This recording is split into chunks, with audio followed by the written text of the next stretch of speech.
Hello, so we're going to talk about binomial probability distribution functions. And we're going to start with a scenario.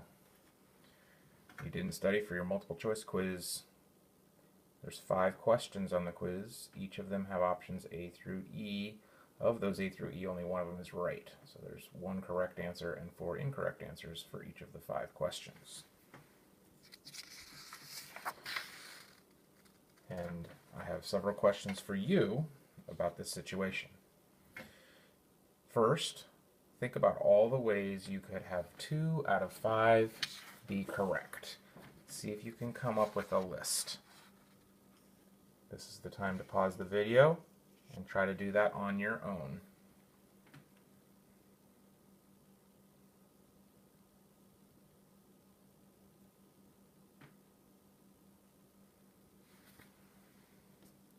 Welcome back. How'd you do? How many options did you get? How many different ways did you get to have 2 out of 5 correct? If you don't think you have a list yet, go ahead and pause it and try it on your own first. Hopefully you have 10 different ways to get 2 out of 5 correct. If we start listing them, one way to do this would be to make a list. If you get the first one correct and the second one correct, and then the rest of them wrong, that would be one option.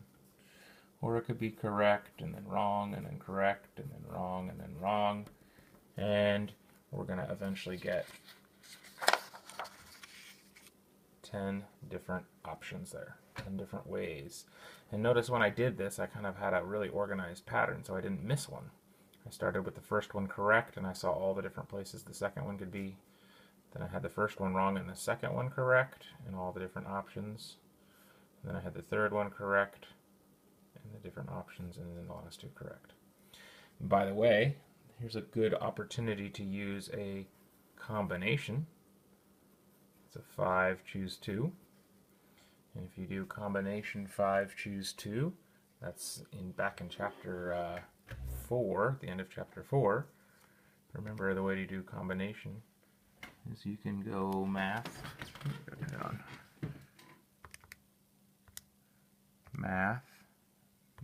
probability, combination. Before I do combination, I forgot to do that. First I need to say 5, and then I can say math, combination, choose 2, and there are 10 possible ways. And we see those 10 ways as we list them here. So that was just the first part, the different ways to get 2 out of 5 correct.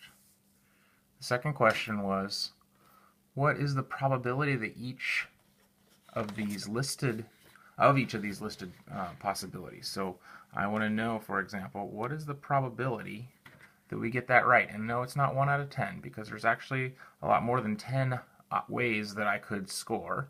Maybe I get 3 of them right, or 4 of them right, or all 5 of them right, or none of them right. So there's more than just these 10 here. But even thinking about all the different options, they're not all equally likely, because this is binomial. And thinking about why it's binomial, each of these pieces has 2 options. It's either right or it's wrong. And there's a finite number of choices here that we're working through. So think about how this is binomial. Go look in your book, look in your notes, look at the idea of binomial, and think about the probability that this scenario happens. Go ahead and try it on your own.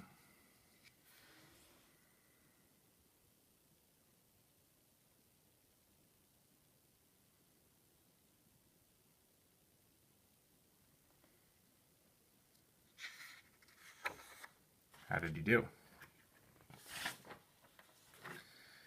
Hopefully we can think about each of these pieces as being independent. That's another requirement for binomial. There's 2 choices for each of these little small incidents here, and each of these are independent of each other. Whatever happens in the first one has no bearing on the probability of the second one. It's not like I'm drawing cards without replacement. This would be similar to drawing cards with replacement, but I'm not even drawing cards. So if you think about all the different ways that I can get this first one correct, Well, there's 5 different choices, remember, because there's A, B, C, D, and E. So there's 5 choices here. Only one of those is correct. So I have a 1 out of 5 chance here.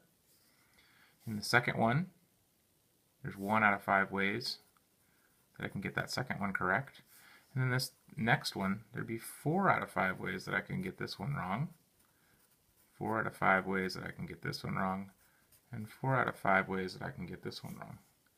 If I multiply across, that's 64 over 3,125, which is 0.02048. I did it on my calculator a little bit ago. So we're talking about a 2% chance that I get correct, correct, wrong, wrong, wrong. 2% chance that this specific scenario happens. But there's lots of other ways that I can get 2 out of 5 correct. What is the probability that this one would happen? What is the probability that this one would happen? Take a second.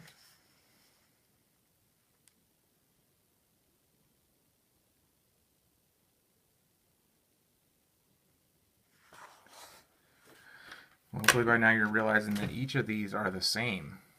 There's 2 1/5ths, and then there's 3 4/5ths. So it really doesn't matter what order I would put these in. This would also have a 2% chance of happening, and a 2% chance, and a 2% chance, and a 2% chance. Each of those are going to have that same 2% chance of happening. So all of these are equally likely. If I would add down, that's 0.02048 times 10, because each of them are going to be the same. So now we're up to just over a 20% chance. And this is the 20% chance that I get 2 out of 5 correct. Because remember, 2% chance is this specific incident, but there's lots of different ways to get 2 out of 5 correct. I need to consider all of them, so I've got 0.2048. So I've got a 20% chance of getting 2 out of 5 correct on my multiple choice test.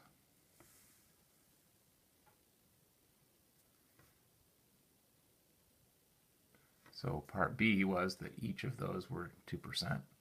And part C, if I want to get exactly 2 out of 5 right, I've got to add all 10 of them together. So I'm at 20%. That is question number 2.